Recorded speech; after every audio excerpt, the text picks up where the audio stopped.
Admetos resembles the earth, or the sign of Taurus, with the cross of matter or spirit and body through it. The moon rests atop, heavy, receptive, and absorbing.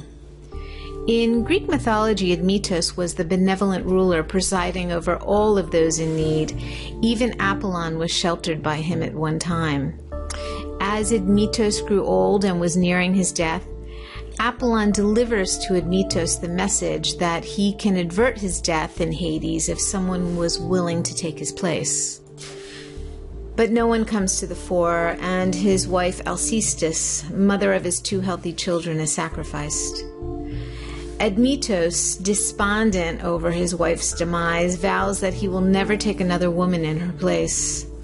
He remains solemn for a long period of time through temptation after temptation. Even when Hercules brings him a veiled woman as a gift, he ignores her. However, as Hercules removes the veil, he recognizes that it is Alcestis, that she had been returned to him from Hades.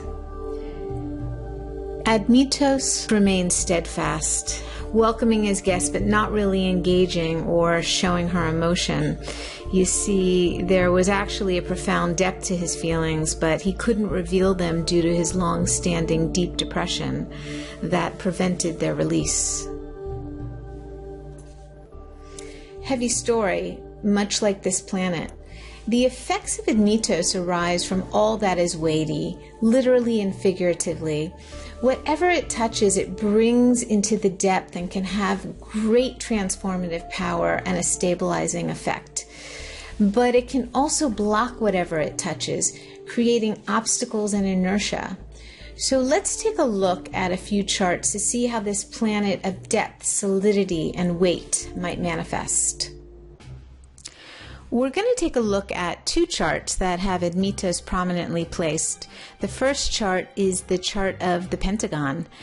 And remember now that Admetos is all things that are stable and immovable, so it's no surprise that Admetos figures prominently into the building that is the headquarters for the United States Department of Defense.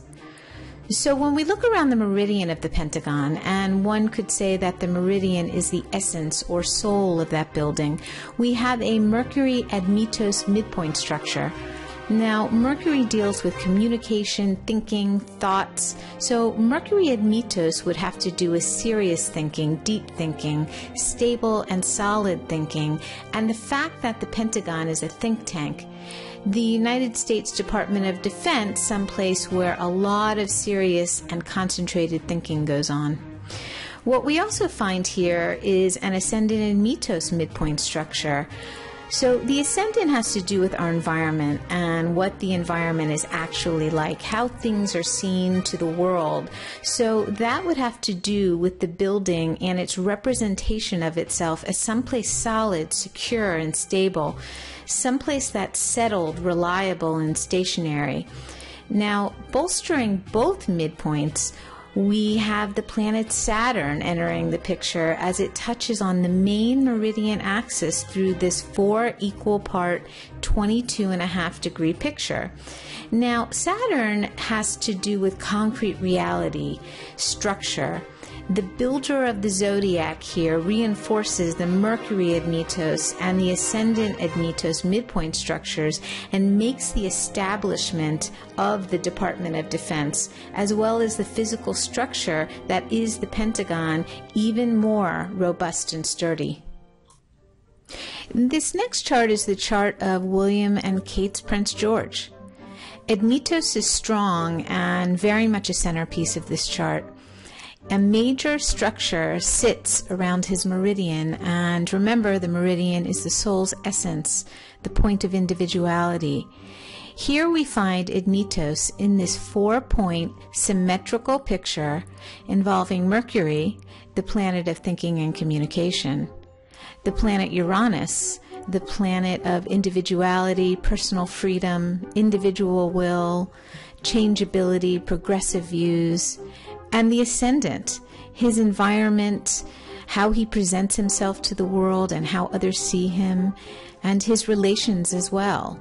And then, of course, there's the Admetos, which can work to deepen, stabilize, and solidify energy, or it can block energy, creating suppression. The Admetos in this important structure and with the Mercury reveals someone who's a very deep thinker and whose thoughts are very personal in nature, but it can also be someone whose thinking is negative and pessimistic at times. With the Ascendant joining Admetos, this tells us that we're dealing with a person of depth, but also someone who tends to be somewhat removed and detached, who doesn't have the ability to feel close to a lot of people, and someone who will always prefer a few real friendships as opposed to the larger collective world. Now, let's bring in Uranus Admetos into the picture. Uranus is all about individuality, and there's no doubt that Prince George does have a highly individualistic nature. But again, the Admetos is telling us that there's some suppression around it, some anger. As a matter of fact, in Uranian astrology, the Uranus Admetos midpoint is one of the classic structures for anger. But what's this anger around? A deeper look at the chart definitely reveals the conflict. George is someone who quietly desires approval and security from others and is quite sensitive to disapproval and rejection. But at the same time, he's not wholly comfortable revealing this deeply private and individualistic side. In fact, he's a bit fearful around having to open up these carefully guarded boundaries, which can create some distancing and suppression. He can come off in outspoken and brusque ways at times, while also feeling lonely and isolated. This is a very sensitive child who's going to pick up early that they have to be a certain way, and then the real self is denied. And so an uncomfortability with it ensues. And this is where the anger is derived. Will and Kate probably experienced this conflict in that George is brooding and moody at times, with frequent temper tantrums.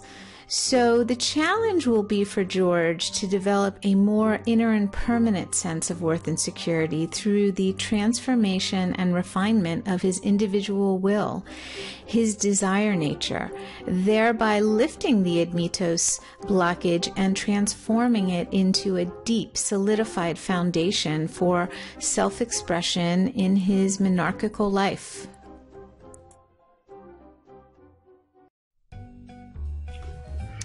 If you enjoyed learning about Admetos and want to find out where it's located in your own natal birth chart, just go to my website, theuranianastrologer.com, and select the tab, The Transneptunians, where you'll find directions on how to obtain a free Western style or traditional chart with all the Transneptunians in it. And to take a video tour of the 7 other Transneptunians, you can visit me at YouTube, Vimeo, Facebook, Twitter, or visit my website, theuranianastrologer.com.